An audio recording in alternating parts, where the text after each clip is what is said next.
Okay, ladies, sorry about that. My video timed out on me, so I wanted to continue where I left off on that last video that I've done. So anyway, I wanted to show you the imprint. That's the first one that I got on the first piece that I did the second time when it didn't take the first time, and I melted it again and did the second time.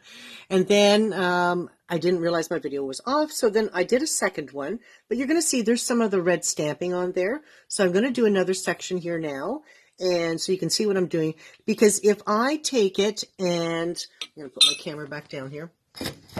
If I take it and I start to, all right, so this pattern's already on here. That was my first pattern. This is my second pattern. Now, if I just hold my heat gun over the whole thing, then I stand the chance of melting this.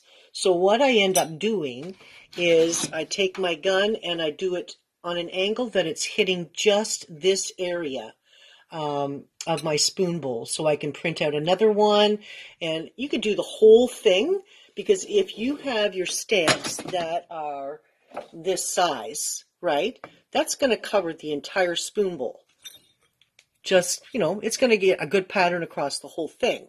So if you can use a big one, then fine. And then what you can do is, I want to show you how I can do this in the next video.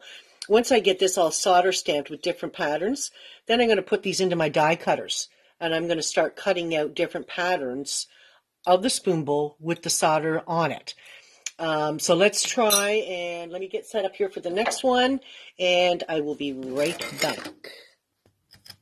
Okay, so now what